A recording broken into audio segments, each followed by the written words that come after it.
welcome to the Hallmarkies podcast. We're really excited today. We have actress Jamie Perez here, who's starring in Lifetime's Show-Stopping Christmas today. Well, it'll air today when I post this. So she's starring in Show-Stopping Christmas today on Lifetime channel. So you'll definitely want to check that out. And Jamie, thank you so much for coming on the pod. Oh, yes. Thank you so much for having me. I'm happy to be here. Yeah, it's great to have you. So tell us a little bit, this is your first time on the podcast. So tell us a little bit about you and how you got started. What inspired you to get into acting? Woo. I know, tough one. Hey, let's take it all the way back. No, I've always wanted to be on TV. Ever since I could remember, ever since I was a young girl, always wanted to be on TV. I just didn't know what I wanted to do or how to do it. I didn't know how to get there. So I did modeling for a while, and in my young years, did that for a couple of years, and I didn't feel like it gave me that burning desire that I was looking for. Yeah.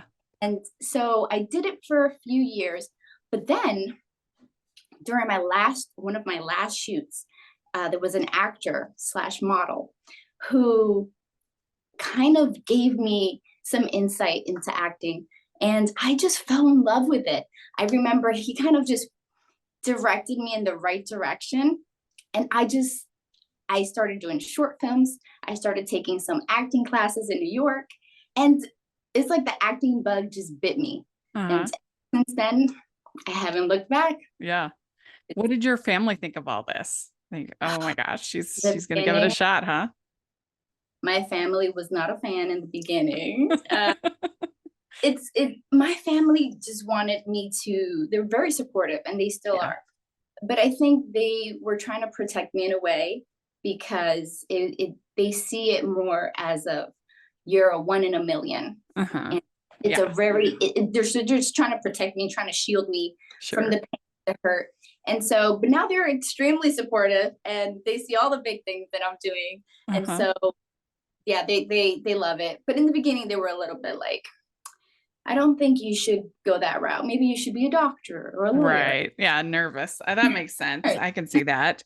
So when you got your first role on camera, did you just like completely freak out? I actually didn't. I was extremely excited. I was very, very, very excited because by that point I had already done a lot of free work in New York. I had a ton of free short films where I wanted to get my feet wet. So I didn't care driving 2 hours to New York or to Philadelphia just so I could get the experience. So by then I was ready. When I got my first on camera role, I said, let's bring it. Yeah. I'm ready to do this. But when you got those words, maybe I mean by freak out, is when you got that word from your agent saying you booked the role. Did you jump up and down? Get super excited? I surely did. Yeah.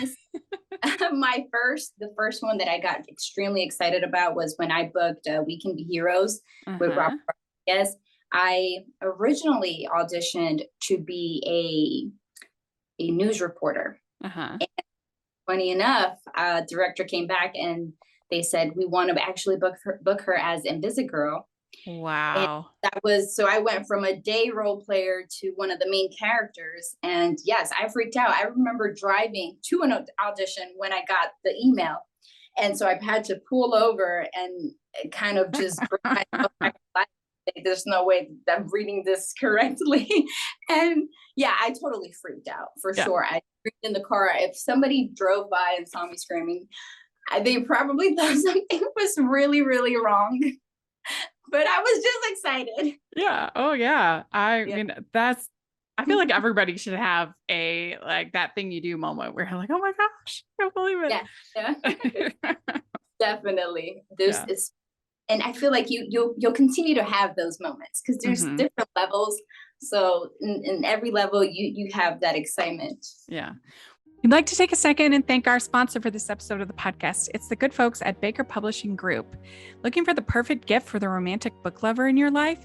These contemporary romance novels will woo their way into your hearts. First, we have Twin a Prince by Toni Shiloh. Fashion aficionado Iris Blakely dreams of using her talent to start a business to help citizens in impoverished areas.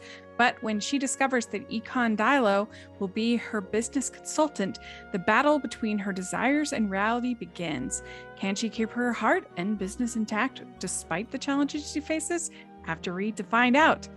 Next up, All That It Takes by Nicole Deese. After moving cross country with her son and accepting a filmmaker's mentorship, Val Locklear is caught between her insecurities and new possibilities. Miles Mackenzie returns home to find a new tenant is living upstairs, and he's been banished to a ministry on life support. As sparks fly, they discover that authentic love and sacrifice must go hand in hand. Pretty Little Spaces by Carmen Schober is sure to please. Georgina Havock's dream of a happily ever after falls apart when her boyfriend blindsides her with a pause. She is determined to pick up the pieces of her previously perfect life, but with the reappearance of her troubled twin sister, plus the presence of a ruggedly handsome ex-sniper, she's left facing not only her shattered future, but also her past. Looking for Leroy by Melody Carlson, Brianna Phillips is ready to give up on love, but when her fellow teacher invites her on a trip through Sonoma wine country, she's reminded of her first crush, whose family owned a vineyard there. Is there any chance she can find him? And one last chance for a love? Next up, The Sweet Life by Suzanne Woods Fisher. Jilted by her fiance, Don Dixon, escapes to beautiful Cape Cod on a groomless honeymoon with her mother. But she didn't expect her mom to risk everything on a whim to move there permanently and buy a rundown ice cream shop in need of repair. Of course, in order to make their new life work, they'll also need her ex's help. Finally, The Last Way Home by Liz Johnson. A disgraced former NHL player and a local artist are thrown together when her pottery studio burns to the ground on the day he returns to Prince Edward Island. But as they work together to rebuild, their secrets will come out, putting even their hearts on the line.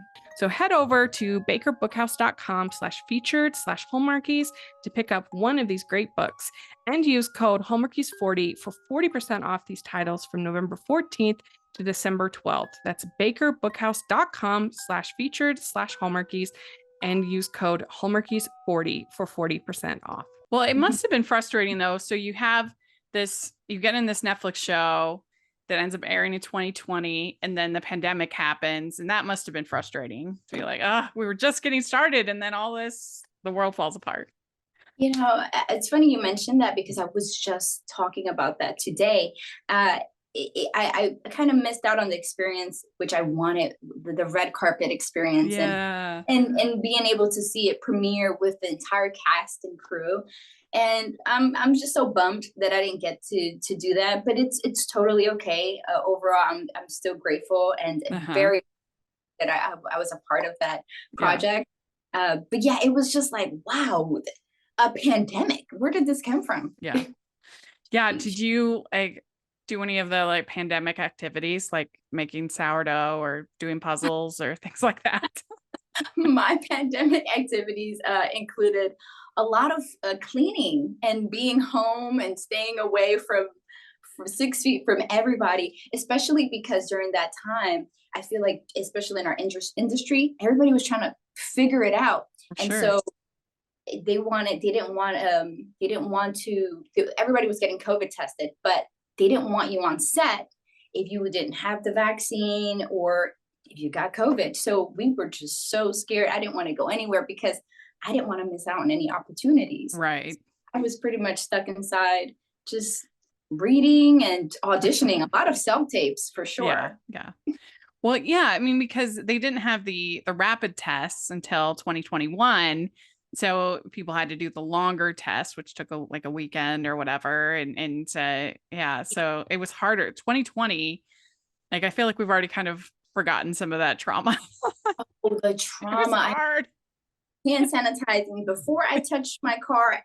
Once I got in the car, before I the front door, once I got inside the door, it was just hand sanitizer in the bathroom, in the kitchen, everything. It was, yeah, I'm still traumatized. I don't think I'll ever forget 2020. No, it was Book. crazy. If I hadn't had the podcast, I don't know how I would have gotten through it.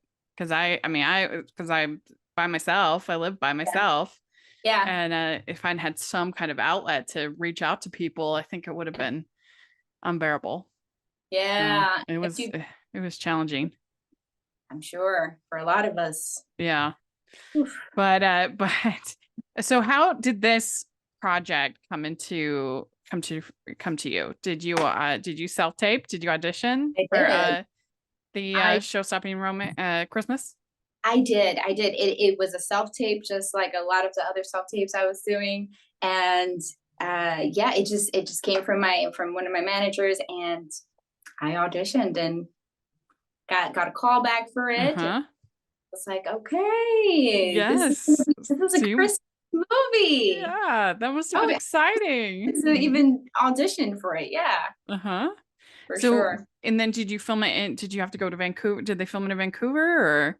This was shot in this little town called Norwood in Massachusetts. Oh, okay. Neat. Yes, I've been to Massachusetts, but that was my first time in Norwood, and Uh-huh. it's a really cute small town. Yeah. It's just so adorable. It just has those like small vintage shops, and I don't know, something about it just kind of reminds me of Christmas.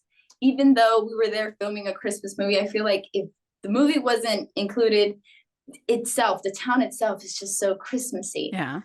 Well, I Loved it. mean, they had to find a place that had like this kind of statement And theater. So right. that was probably a challenge. Yeah, well, the theater they chose was perfect. It was Mm-hmm. perfect. Yeah. Yeah, Very cool. beautiful. Yeah, you must have like just been super stoked when you got the Oh, call from your agent. absolutely. I remember being on a call and getting the call from my manager, and my jaw just dropped, and it's like, really? It's, oh, I'm going to Massachusetts. Yes. So much fun. I was so excited. So I was like, okay, let's start learning Yeah. these lines.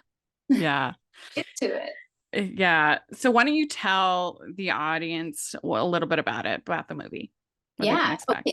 Yeah, a show stopping Christmas. So it follows Riley Burdett, who is the artistic director of the Noda Theater.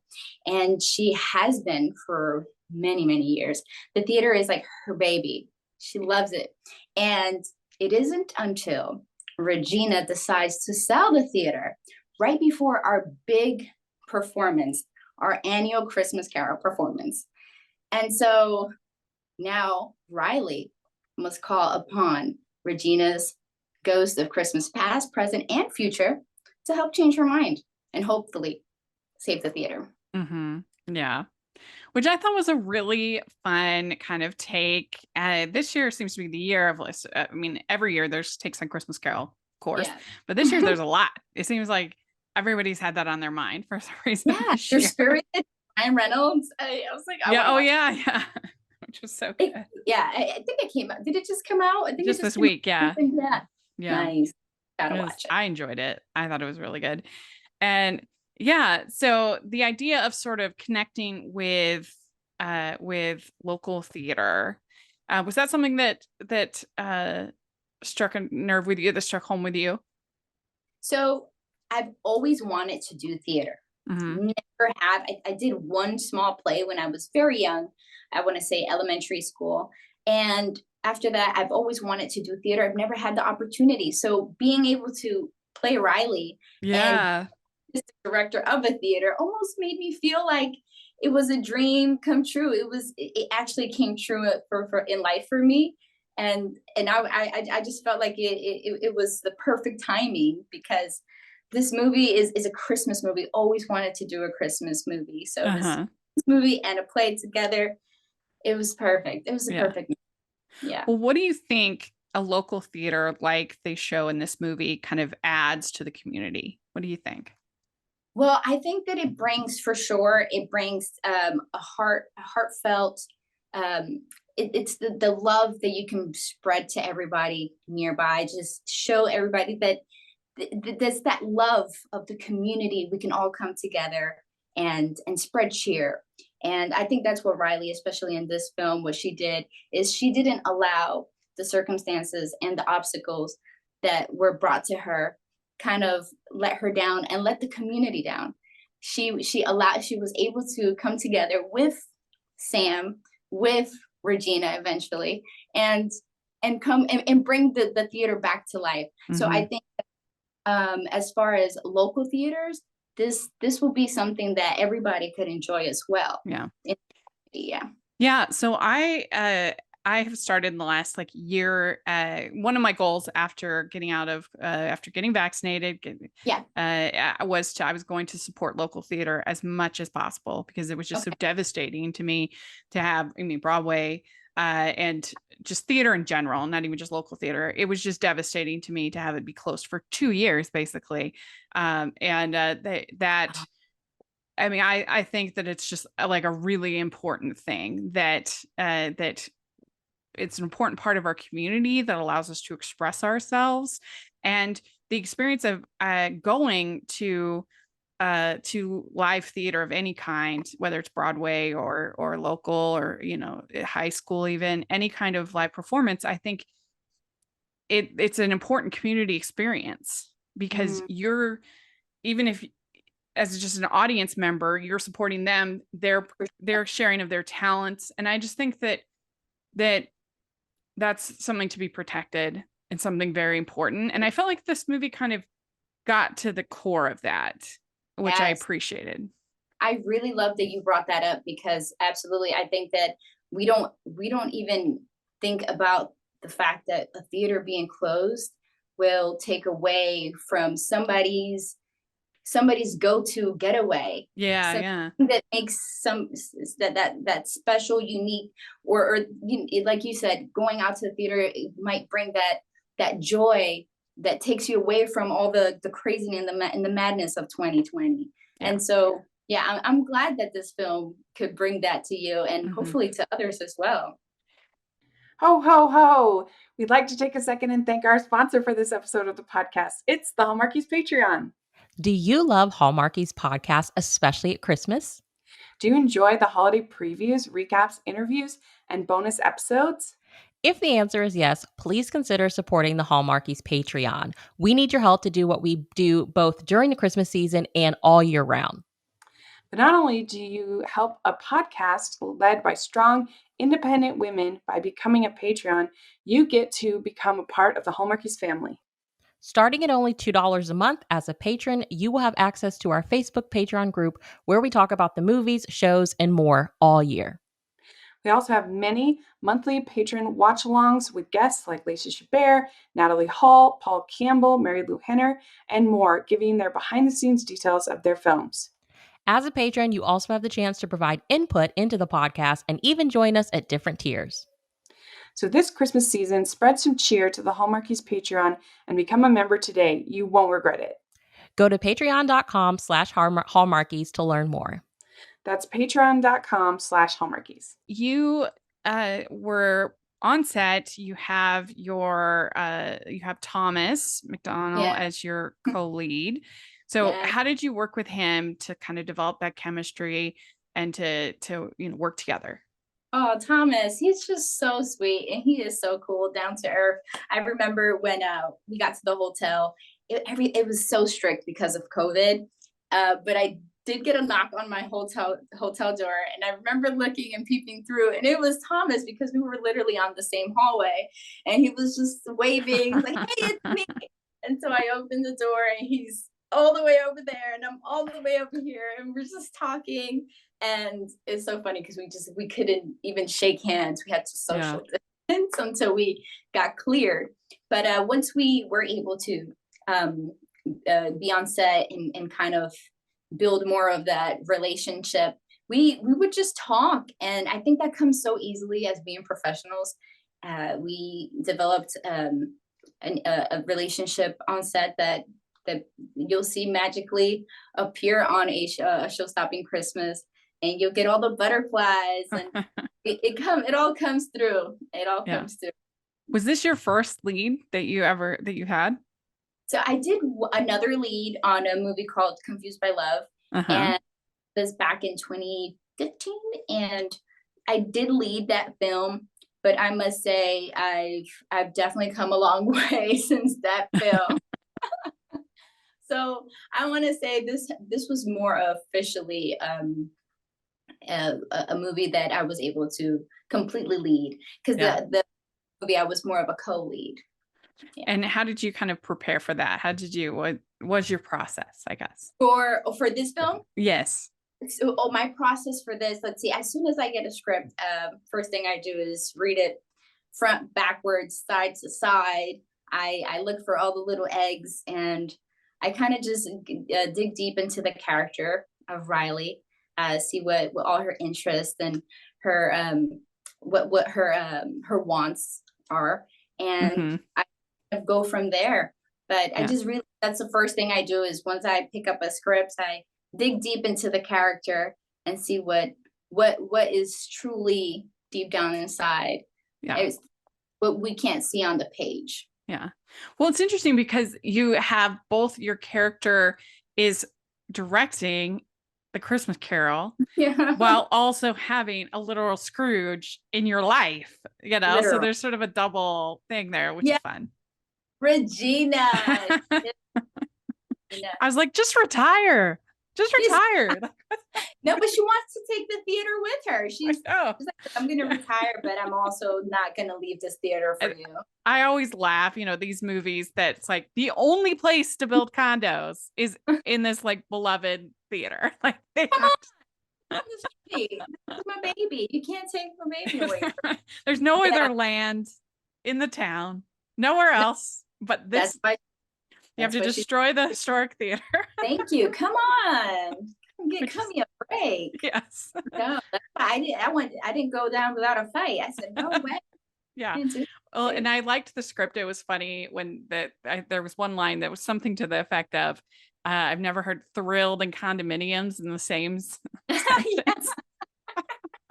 That's a good one. Yeah, that was good. I One. liked that. Just like, And I mean, did you have conversations with Maureen, I think, who played Regina, about how to work with that character? Because she was pretty Scroogey. so we actually didn't, but I feel like we worked very well without any prep. Uh-huh. She is an amazing and talented actor, and she just came off. She was giving it to me. Yeah. I wanted to make sure she wasn't actually mad at me in real life because she was powerful, and everybody's going to see how Yeah. amazing she is and how she brings that Scrooge to life. Yeah. She really does. Yeah. Yeah. She definitely does. I mean, although I would probably be pretty tempted if I was going to get $3.5 million Exactly. theater. Exactly. So funny. We would call her the Scroogina. Regina. So funny. Have you ever seen A Diva's Christmas Carol with Diva? Vivica? Yeah. I feel like I have. I'm not with Vanessa Williams. I definitely feel like I have. Yeah, I you can't should if recall. you haven't. It's so good. Okay. So Sounds like good. Add Yeah. to my list. Okay. So many good movies, so little time. Yes, I know it's true. Whew. Well, very good. Congratulations on the film. I you. had a good time. I enjoyed it. And so people should definitely check it out. We'd like to take a second and thank our sponsor for this episode of the podcast. It's the Hallmarkies merch store. Are you looking for that perfect gift for the postable, hardy, or Hallmarky in your life? What about getting that t-shirt or hoodie that will help you stand out at your next holiday party? Now is the time to check out the Hallmarkies merch store. Full of festive designs by artists like Jessica Miller, Carrie from Hallmark Comics, and more. You can even have more than just shirts, but totes, cell phone cases, notebooks, mugs, and more. And it isn't just Hallmark. We have designs for Anna Green Gables, Man from Snowy River, The Nanny, and more. Every purchase at the merch store goes to help support the podcast and allows us to make the great content you know and love. There are frequent sales, so go to tpublic.com/stores/Hallmarkies or see the link in the description.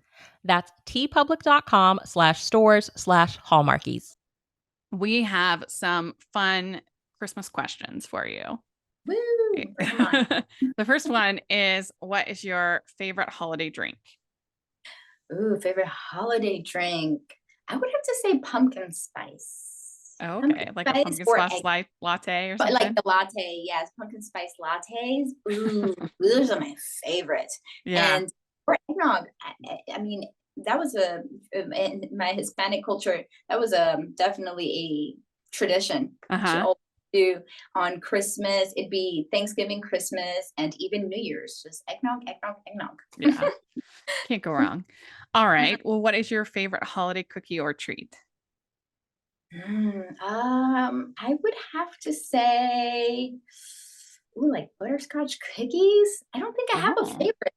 That's actually a very good question because nobody ever asked me what my favorite treat is. Holiday treat. Does your daughter have a favorite that you have to make her Oh for my goodness, Christmas? she doesn't have favorites. She loves all candy and cookies. You put sweets in front of her and she will devour them. Yeah. Yeah. Yeah. No. All right. What is your favorite Christmas song or carol? Oh, favorite Christmas. Oh, all I want for Christmas is you. Mariah Yeah. Carey. Oh, I can't get enough of that song. She's the queen for a reason. Very good. Okay. What is your favorite classic Christmas movie? Yeah. Ooh, oh, Home Alone. Yes. Hands down, Home Alone. I can watch that movie so many times and never get tired of it. Yeah. It's such a good movie, especially at Christmas. Yes. I agree. It's actually the first comedy that I really remember like laughing really hard at. Like I have a vivid Yeah. memory of watching it with my grandparents. I was visiting them Yeah. and they took me to the theater and we saw it and it's actually quite sweet. Like yes, it's super violent. Yeah. Yeah, that kid. And he's super wise and smart. Yeah. Like, But it's wow. also actually quite sweet. I mean, the moments with the old man Yeah. and Yes. when yeah, and quite funny. I love John Candy. It is He's hilarious. so funny. The fact that this little boy is just putting Yes. all these traps and these men are falling for them constantly and constantly. It's hilarious. Yeah. It's a lot of fun. I love that movie. Keep the change, you filthy animal. Animal. So good. Kevin! Yeah. Oh, I mean, I I think I liked it so much as a kid because I was like a very independent little kid. Like oh, the idea of being home alone would have been yeah. very like appealing to me. So you related to that very well. did. I I did. see. Yeah. It was See, I like would have the been. foundation movies for me is like The Little Mermaid. Yeah. Absolutely. I Mhm. was obsessed with it. And then Home Alone. And then later in high school, it would be Clueless was another Oh, one yeah. for me. That old, yeah. Clueless is a classic. Which do you like better, Scrooge or The Grinch? The Grinch. The Grinch. Yeah. Okay, good. Which do you like better, clear lights or colored? Uh, Clear lights. Okay, good. Would you rather be in a snowball fight or build a snowman? That's a funny one. Uh, I think I'd build a snowman. I don't know if I want somebody throwing cold snowballs at my face. Okay, good. No, thank Yeah, you. yeah, yeah. All right. Do you consider yourself a good gift wrapper? I've been told I'm decent. Okay. I'm not terrible. Yeah, so I would say I'm good. Yes. Yeah. Okay, good. Last question. Do you have an ugly Christmas sweater? You know, I don't. I only have pretty Christmas sweaters. I need to get me an ugly one. I need to maybe turn one of my pretty ones into an ugly one. You're like, But oh, mine look good. They're not ugly. all of my Christmas sweaters are actually pretty. Yeah. But maybe I need to make myself one and just turn it into an ugly sweater. That could be fun. Yeah. Yeah. Yeah. it Well, could. well, very good. You answered all the questions. Thank you. Woo-hoo. Yes. Well, thank you so much for coming on talk with us. It was a lot of fun. Thank you. Thank And you for having me. sure. And if and people want to check out the movie on Sunday and if people want to follow you on social media and stuff like that, can they do that? Yeah, absolutely. You can follow me on Instagram. My Instagram is jamie.m.perez. Great. And so yeah, check it out and hope you have a very, very Merry Christmas. Thank you. You as well. Happy holidays. Bye. I'd like to thank Jamie for coming on the podcast. This was a lot of fun to get to meet her and hear about her career. So check out her social media and everything and check out the movie. I think you'll enjoy it. You can find me at Rachel's Reviews, all of our social media, iTunes, YouTube, and on Rotten Tomatoes. So check that out. Also, make sure you're following the podcast at Hallmarkies Pod and Hallmarkies Podcast, all of our social media. And if you are listening on iTunes, please leave us your ratings and reviews. It really helps people to find our podcast, especially during these holiday times. So please, please put in your ratings and reviews on iTunes. And if you are watching on YouTube, please give the video a thumbs up and subscribe to the channel. We appreciate that so much. We also have our patron group and merch store. Check that out. That helps us a lot. And thanks again to Jamie, and we'll talk to you later. Bye, everybody. Merry Christmas.